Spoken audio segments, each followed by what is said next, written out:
अज़ीज़ान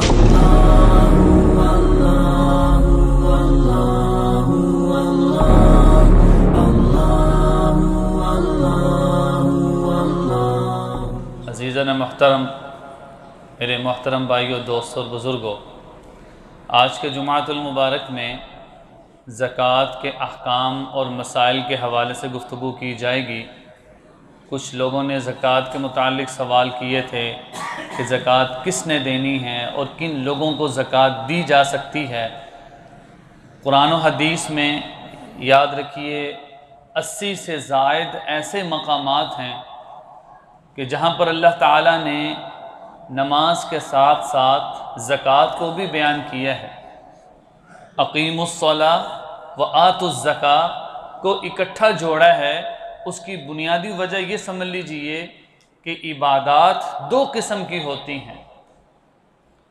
एक वो इबादत है कि जिसका ताल्लुक़ बदन के साथ है, उसको कहा जाता है बदनी इबादत, और एक वो इबादत हैं कि जिनका ताल्लुक़ माल के साथ है, तो उसको कहा जाता है कि ये माली इबादत है। तो अल्लाह ताला ने बदनी इबादत में से सबसे अफजल जो इबादत है वो नमाज है, उसका जिक्र किया, और उसके साथ साथ माली इबादत में से जो सबसे अफजल इबादत है वो ज़कात, उसका तज़किरा किया। तो जिस तरह अल्लाह रब्बुल इज़्ज़त के अहकाम में से बड़ा हुक्म नमाज है, और जो नमाज छोड़े वो गुनाह का मुर्तकिब है और उसको बुरा समझा जाता है, और ये कहा जाता है कि इसने अल्लाह के बड़े हुक्म को तोड़ दिया।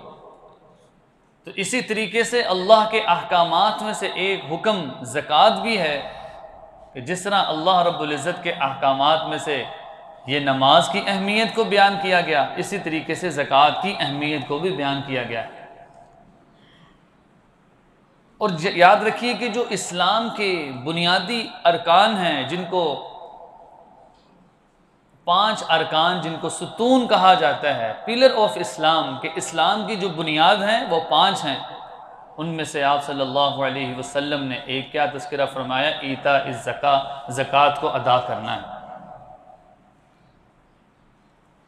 तो अल्लाह रब्बुल इज़्ज़त के अहकामात में से और इस्लाम के रुकन में से और गरीबों की हमदर्दी के लिए जिस रुकन की अहमियत को बयान किया जाता है वो अल्लाह रब्बुल इज़्ज़त के लिए ज़कात को अदा करना है। जिस तरह आदमी बदनी इबादत के ज़रिए से अपने आप को थकाता है और अल्लाह के लिए इबादत करता है, बेआइनी ही उसी तरह शरीयत कहती है कि जब आदमी अपनी दुनिया से ज़्यादा मोहब्बत करने लगे, माल से मोहब्बत करने लगे, तो उस वक़्त इसको कहा जाए कि अपने माल में से, अल्लाह के दिए हुए माल में से अल्लाह के रास्ते में ख़र्च करने हैं। तो ये इसकी ख्वाहिश को तोड़ता है और बकिया माल की बरकत समेटता है। तो इसलिए अज़ीज़ मोहतरम, जब आदमी ज़कात अदा नहीं करता, तो याद रखिए, हमारे एक दोस्त कहने लगे कि मैं पहले ज़कात अदा नहीं करता था, तो हर साल ऐसी बीमारी घर में आती कि लाखों रुपए खर्च हो जाते हॉस्पिटलों के चक्कर में, इधर उधर, कभी पैसे इधर लग गए, कभी उधर लग गए, कभी ये मसला हो गया, कभी ये मसला हो गया। लेकिन जब से पता चला, ज़कात अदा करनी शुरू की, तो अल्हम्दुलिल्लाह घर में अमन हो गया, बीमारियों से महफूज हो गए, वो बकिया माल में बरकत हो गई। देखें, पैसा तो निकल नहीं है। एक आदमी कहता है कि मैं कैसे 40वां हिस्सा अपने माल का ज़कात अदा करूं, इतनी मेहनत से कमाया है। तो याद रखिए, ये अगर हॉस्पिटल में बीमार होगा, वहाँ भी तो पैसे लग जाएंगे। पैसे तो लगने हैं, लेकिन अल्लाह ये चाहते हैं कि जहाँ मैं हुक्म देता हूँ, अगर ये वहाँ पैसे लगा लेगा, अल्लाह आफ़ियत दे देंगे इसकी सेहत में, इसकी औलाद में और इसके माल में। और आफ़ियत क्या है? सेहत की आफ़ियत ये है कि बीमार नहीं होगा। माल की आफ़ियत क्या है? कि नुकसान नहीं होगा। औलाद की आफ़ियत क्या है? कि फर्माबरदार औलाद होगी, नाफरमान नहीं होगी। और बेशुमार कुरान पाक में अल्लाह रब्बुल इज़्ज़त ने इसका हुक्म दिया है। अभी जो खुतबे में आयत पढ़ी है, इन्नल्लज़ीना आमनू व अमिलुस्सालिहात, अल्लाह फरमाते हैं कि बेशक वो लोग जो ईमान लेकर आए, अमल सालेह इख्तियार किए, व अक़ामुस्सलाह, और ये वो लोग हैं ईमानदार जो नमाज को कायम करते हैं, व आतवुज़्ज़का, और ज़कात भी अदा करते हैं, लहुम अजरुहुम इंद रब्बिहिम, अल्लाह फरमाते हैं कि उनके रब के यहाँ उनके लिए बेइंतहा अजर है। और आखिरी बात ये इरशाद फरमाई कि अगर कोई परेशानी या गम होता है तो अल्लाह इस अपने हुक्म के पूरे करने की बरकत से उससे गम और परेशानी को दूर कर देंगे। और फिर क्या फरमाया, वला खौफुन अलैहिम वला हुम यहज़नून, इन लोगों को कोई परेशानी नहीं होगी, ना ही इनको किसी किस्म का गम होगा। यही वजह है आप सल्लल्लाहु अलैहि वसल्लम के दौर में एक देहाती आप सल्लल्लाहु अलैहि वसल्लम की खिदमत में आए और अर्ज़ की कि या रसूल अल्लाह, मुझे कोई ऐसा अमल बता दीजिए कि जो मुझे जन्नत की तरफ ले जाए। आप सल्लल्लाहु अलैहि वसल्लम ने फरमाया, अन तअबुदल्लाह वला तुश्रिक बिही शैया, पहली बात यह है कि तुम अल्लाह की ऐसी इबादत करो कि तुम अल्लाह के साथ किसी को शरीक न ठहराओ। और फिर फरमाया, व इक़ामिस सलातिल मक्तूबा, तुम फ़र्ज़ नमाजों का एहतमाम करते रहो। नमाजें तो नवाफिल और सुन्नत भी हैं, लेकिन फरमाया कि ऐसा ना हो कि सुस्ती की वजह से फ़र्ज़ भी जाते रहें। और कि फिर तीसरे जुमले पे फरमाया, इक़ाम व ईता इज़ ज़का, कि तुम ज़कात अदा करते रहो अल्लाह के दिए हुए माल में से। और वसौम रमज़ान, रमज़ानुल मुबारक के महीने के रोज़े रखो, ये बुनियाद है। और अल्लाह रब्बुल इज़्ज़त के घर का हज करो, ये इस्लाम की बुनियादें हैं। जब इस्लाम की बुनियादों को कोई इख्तियार करता रहेगा तो अल्लाह उसको जन्नत में दाखिल फरमा देंगे।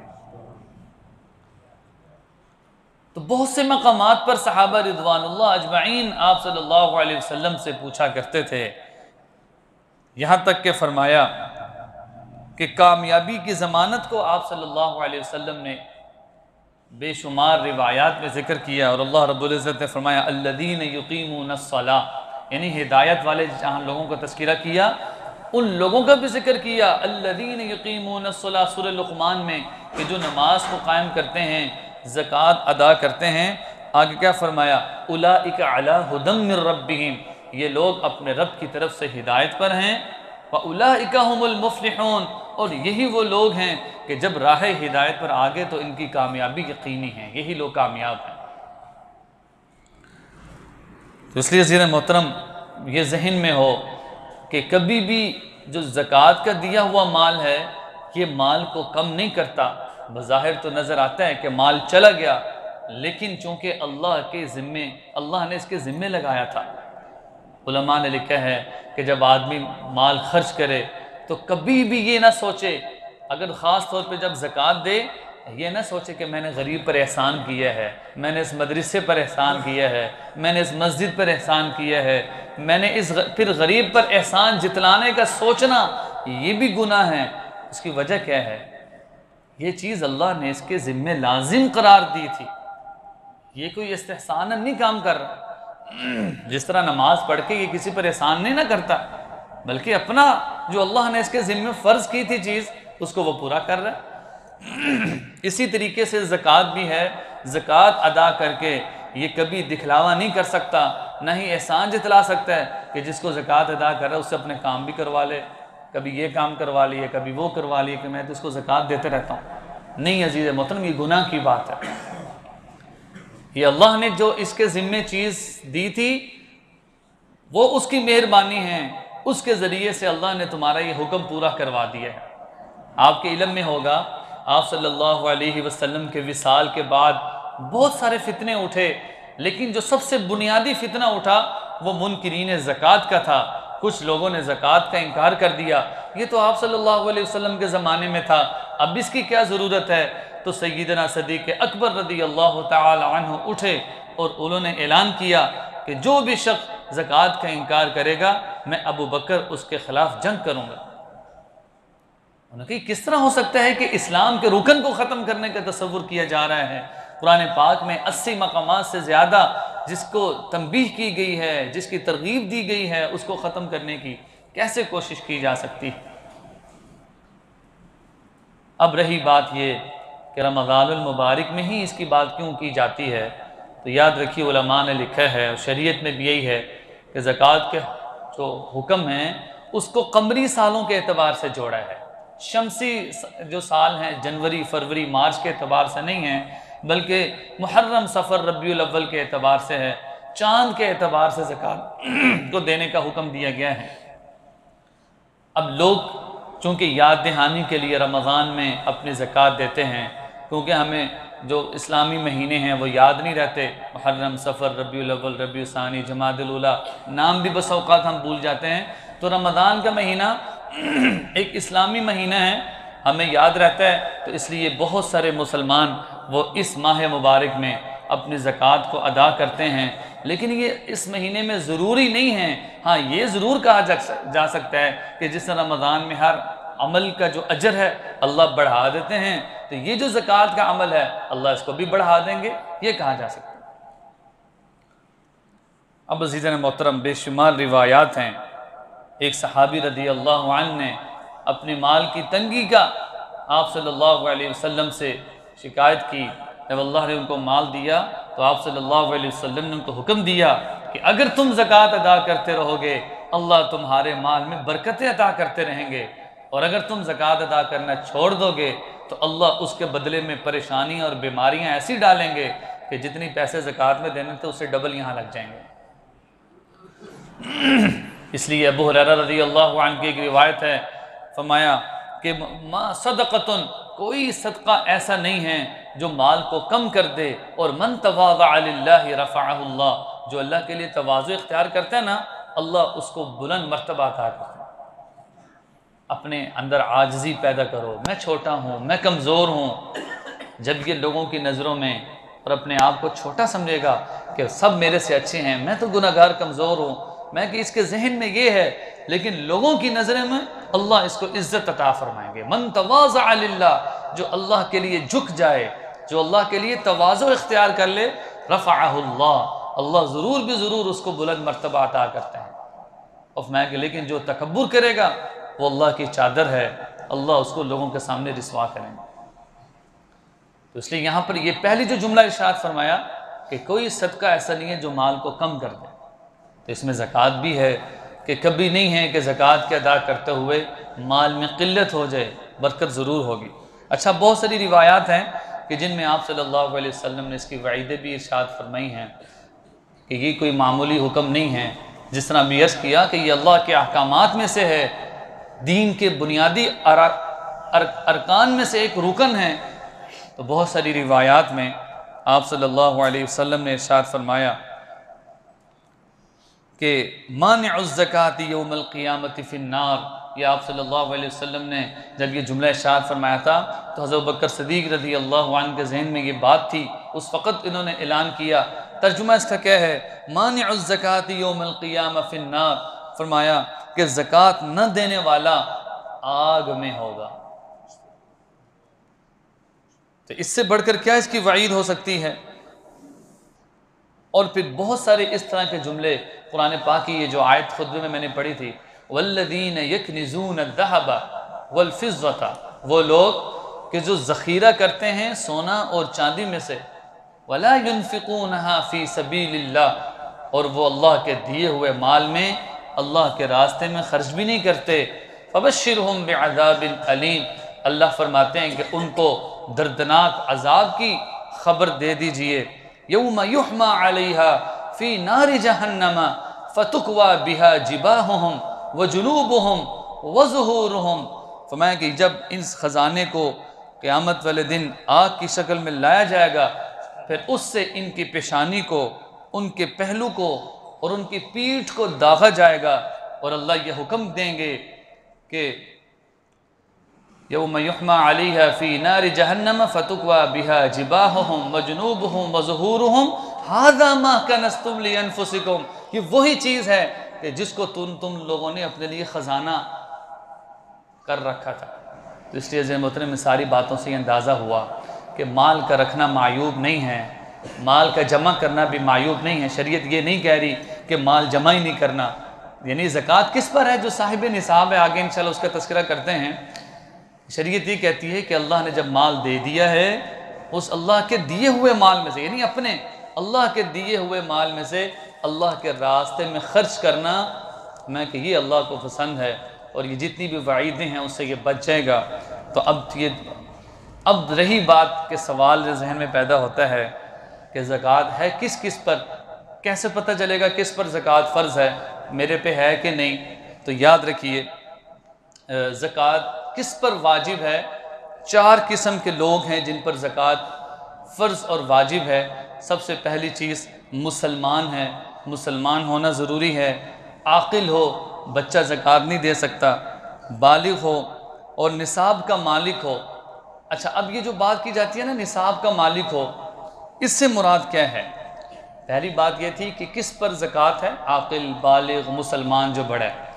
अगली बात, किस किस्म के माल पर ज़कात वाजिब है। मेरे पास पैसा पड़ा हुआ है, सोना है, चांदी या और करेंसी है, डॉलर हैं या कोई भी है, तो अब किस माल पर ज़कात का अंदाज़ा कैसे लगाएंगे? याद रखिए 4 किस्म के माल पर ज़कात है। सबसे पहली चीज़ सोना। सोने का निसाब क्या है? 7.5 तोला, ये तकरीबन शायद ग्राम का देख लीजिए कितना बनता है। 7.5 तोला सोना जिसके पास हो, इसका निसाब मुकम्मल हो। अब परसों एक साहिब ने मसला पूछा कि उनके पास 11 तोले सोना पड़ा है तो ज़कात है कि नहीं? तो ज़ाहिर ज़कात होगी, निसाब सोने का मुकम्मल है। नंबर 2, चांदी। चांदी का जो निसाब है वो तोले में देखा जाए तो 52.5 तोला बनती है चांदी के एतबार से। तीसरा जो माल है वो है नकदी, कैश। इस पर हर एक की डिटेल आगे बयान करते हैं। नंबर 4, सामान तिजारत, बिजनेस के लिए जो काम कर रहे हैं, कपड़े की दुकान है या वो माल के जिससे आगे फ़ायदा हासिल कर रहे, सामान तिजारत। इसमें पहली 2 चीज़ें सोने की तो मैंने बात कर दी। चांदी का ये है, एक आदमी है उस, अच्छा इसमें एक बात और समझ लीजिए, एक आदमी के पास एक चीज़ का निसाब पूरा नहीं है। मिसाल के तौर पे एक आदमी कहता है कि मेरी बेगम के पास तो 2 तोले सोने पड़े हैं, तो अब क्या ज़कात होगी कि नहीं? तो उसका जवाब ये है कि वो जो 2 तोला है वो आजकल का बनता है 4 लाख रुपया, अगर 2 लाख के एतबार से करें। उसके साथ कैश भी पड़ा होगा। तो अब ये सारा माल इकट्ठा करके सोने का निसाब नहीं बनाएंगे बल्कि चांदी का निसाब बनाएंगे। और चांदी का निसाब कितने हैं? 52.5 तोला चांदी बनती है कोई 60 या 65 हज़ार रुपये की। चलो 70 लगा लें, 70 हज़ार रुपये से तो बहुत ज़्यादा इसके पास पैसा पड़ा हुआ है, अब इसको देनी पड़ेगी। तो एक खातून आई कि मुझे राशन दें, तो जब पूछा गया तो वो कह रही कि 2 अंगूठी सिर्फ पड़ी हैं सोने की और तो कुछ भी नहीं है। 2 अंगूठियाँ, तो एक अंगूठी आधे तोले की भी लगाओ, उससे कम, तो उस पर भी बनती है। अगर वो चांदी का निसाब देखा जाए और उसके साथ थोड़ा बहुत कैश तो होता ही है, 5,000 10,000, तो उस पर भी ज़कात है। इसलिए कहा कि चांदी का निसाब देखा जाएगा। अगली बात की नकदी की जो बात है, नकदी की बात अपने पास हो, बैंक में पड़ा हो या किसी को कर्जा दिए है। मिसाल के तौर पे मैंने किसी शख्स को 5 लाख रुपए कर्जा दे दिए है, तो अब वो जो कर्जा उसको मैंने दिया हुआ है वो भी मेरे पैसे ही हैं। अगर उस पर साल गुजर जाएगा तो मुझे उस माल की ज़कात देनी पड़ेगी। तो इसी तरह ये है, ये नकद कैश की बात ये है, अपने पास पड़ा हुआ है, सेव किया हुआ है, डॉलर की सूरत में है, किसी भी करेंसी की सूरत में कैश है। तो जब वो देखा जाए कि इसका निसाब सोने का है या चांदी का है, जब चांदी का बराबर निसाब है, 1 लाख रुपए से ज़्यादा है, 2 लाख पड़ा है, 5 पड़ा है, 10 पड़ा है, तो शरीयत कहती है उसका 40वां हिस्सा। 40वें हिस्से का मतलब क्या है कि कुल माल का 2.5% अल्लाह के रास्ते में खर्च करना पड़ेगा। इसी तरह कुछ लोग कमेटी डालते हैं, तो जितनी कमेटियाँ चली गई वो सारी ऐड करके ज़कात सारी ऐड होगी। फिर इसी तरह इंश्योरेंस में कई लोग जुबली में अपना माल इन्वेस्ट करते हैं उसमें। इसी तरह दुल्हन के जो कपड़े होते हैं, ये इसलिए ज़रूरी, जो बुनियादी बातें अर्ज़ कर रहा हूँ, 1.5 लाख के 1 लाख रुपए का एक सूट है, वो एक दफ़ा पहना है तो इस पर तो आगे बात आएगी, इस पर तो ज़कात नहीं बनेगी क्योंकि वो एक दफ़ा पहन लिया। आगे जो बात आ रही है सामान तिजारत, याद रखिए ज़रूरत से ज़ायद माल सारा शामिल होता है, ज़रूरत का माल इसमें शामिल नहीं है। एक आदमी के पास घर है रहने के लिए, उसके पास उसके अलावा 2 घर और भी हैं। ये कुछ लोगों ने मसाइल पूछा कि हमारे 2 घर किराए पे दिए हुए हैं, उन घरों पर ज़कात नहीं है। इसी तरह दुल्हन के कपड़ों पर नहीं है। 4 गाड़ियाँ हैं, इस्तेमाल होती हैं या नहीं होती लेकिन इसकी अपनी हैं, उन पर ज़कात नहीं है। घर के जो बर्तन हैं चाहे वो कभी इस्तेमाल भी नहीं किए, उन पर भी ज़कात नहीं है। कपड़े महंगे से महंगे पड़े हों, उसके पास लाखों के हों, तो उस पर भी ज़कात नहीं है। यानी यूँ समझिए ज़रूरत से ज़ायद माल, ये सारी चीज़ें ज़रूरत है। हाँ, एक आदमी ने एक प्लाट लिया बिज़नेस की नीयत से, उस पर ज़कात है क्योंकि उससे वो सामान तिजारत बन गया। एक आदमी ने घर लिया कि मैं इसको बस 1 साल के बाद बेच दूंगा, रहने की नीयत नहीं की और इस नीयत पर ये कायम भी है, तो अब उसकी मालियत पर ज़कात है। तो इसलिए सामान तिजारत में बुनियादी ये बात समझ लीजिए कि उसमें 4 शराइत हों। सबसे पहली चीज़ ख़रीदा हुआ माल, और दूसरा आगे बेचने की नीयत से ख़रीदा है, अगर बेचने की नीयत से नहीं ख़रीदा फिर उस पर ज़कात नहीं है। और तीसरी बात यह है कि बेचने की नीयत बरकरार रहे। बीच में अगर उसने नीयत कर ली कि नहीं यार मैं इस घर में कभी रह लूँगा, तो अब उस पर ज़कात नहीं होगी। काबिल ज़कात जो चीज़ें हैं, दुकान का माल है, एक आदमी के कपड़े की दुकान है, अब उसकी दुकान पे जो कपड़ा पड़ा हुआ है वो 15-20 लाख का है, तो अब वो टोटल माल की ज़कात अदा करेगा। इसी तरह बहुत सी दुकानें हैं, उनके दुकान पे माल पड़ा होता है, चूँकि वो सामान तिजारत है, उसके ज़रिए से वो तिजारत कर रहे हैं, तो अब उस पर ज़कात इसको देनी पड़ेगी। इसी तरह गोदाम में माल रखा हुआ है, लाखों का माल गोदाम में पड़ा है। याद एक और बात समझ लीजिए कि साल गुजरना शर्त है। मिसाल के तौर पे मेरे पास 5 लाख रुपए एक महीने पहले आए, 4 महीने बाद मेरे से वो खर्च हो गए, तो अब ज़ाहिर है ही नहीं, ज़कात नहीं है। या मेरे पास रमज़ान के 3 महीने पहले 5 लाख आए, अब उन पर नहीं है। हाँ, ये बात समझ लीजिए अव्वल और आखिर के एतबार है। रमज़ान गुजरा, मेरे पास 10 लाख थे, दरमियान में 2-3 लाख खर्च हो गए, अब अगले साल फिर वो 10 लाख पूरे हो गए। अब शरीयत कहती है कि इसको 10 लाख की ज़कात अदा करनी पड़ेगी, क्योंकि अव्वल का एतबार है और आखिर का एतबार है, दरमियान का एतबार नहीं है। एक तो कि है ही नहीं, एक है कि साल के अव्वल में 10 लाख थे, दरमियान में कम हुए और फिर साल के आखिर में फिर 10 हो गए, तो अब 10 की ज़कात देनी पड़ेगी। इसी तरह अगली बात ये करते हैं, वक़्त थोड़ा है, कि ज़कात कब वाजिब होती है। तो ये बताया कमरी महीने के एतबार से एक आदमी 2 साल ज़कात नहीं दे सका, उसको चाहिए कि वो 2 साल की ज़कात इसके ज़िम्मे हैं, अंदाजे से अपने माल का हिसाब लगाए और ज़कात दे। कमरी साल जब मुकम्मल होता है तो उस पर जो है ना वो कमरी साल के एतबार से ज़कात देनी पड़ेगी। ज़कात में वकील भी बनाया जा सकता है। कुछ लोग सवाल करते हैं कि किसी को पैसे दे सकते हैं कि ये मेरे पैसे ज़कात दे देना, इसको कहते हैं वकालत। तो ज़कात में वकील बनाया जा सकता है। आम तौर पे हॉस्पिटलों में जो ज़कात देते हैं या इस तरह की कंपनियों में देते हैं, तो वो बतौर वकील के आपसे ज़कात वसूल करते हैं। ये नहीं है कि वो आपसे, या मस्जिद में कहा जाता है कि ये जो बॉक्स है, इस बॉक्स में ज़कात का पैसा डाल दें, तो वो जो बॉक्स होते हैं मस्जिद वाले, वो आपकी ज़कात के अदा करने के वकील बन जाते हैं। तो वकील बनाना जायज़ है, मदारिस में वकील बनते हैं। ये जो बैंक कटौती करता है, इसमें सिर्फ एक बात देख लीजिए कि वो जो बैंक है वो उस ज़कात को जो हुकूमत की तरफ से जो कटौती होती है सही मसरफ़ में अगर ख़र्च करता है तो उसमें कोई हर्ज नहीं है। अब ये हर बंदा अपने दिल की बात है कि वो ख़ुद ज़कात अदा करता है या वो बैंक के ज़िम्मे। अफजल तो शरीयत ये कहती है, अफजल यही है कि ख़ुद ज़कात दी जाए, ख़ुद जो हाजतमंद है उसकी हाजत को पूरा किया जाए, ये अफजल है। अब कितनी ज़कात देनी है, अगला सवाल। 2.5% अपना माल का 40वां हिस्सा अल्लाह ने फ़र्ज़ किया है, उसका अंदाज़ा ये कैलकुलेटर से कर ले, कुल माल लगाए और उसको 2.5% पे कर दे। अब ज़कात आखिरी बात यह है कि देनी किसको है। कुरान पाक की जो आयत है इसमें सारा कुछ बता दिया। इन्नमस्सदक़ातु लिलफ़ुक़राइ वलमसाकीनि वलआमिलीन अलैहा वलमुअल्लफ़ति क़ुलूबुहुम वफ़िर रिक़ाबि वलग़ारिमीन वफ़ी सबीलिल्लाहि वब्निस सबील। 8 मसारिफ़ ज़कात बता दी। उनमें सबसे पहली चीज़ ये है फ़कीर। फ़कीर किसको कहते हैं? जो निसाब का मालिक ना हो, सोना ना हो उसके पास, निसाब का मालिक नहीं है।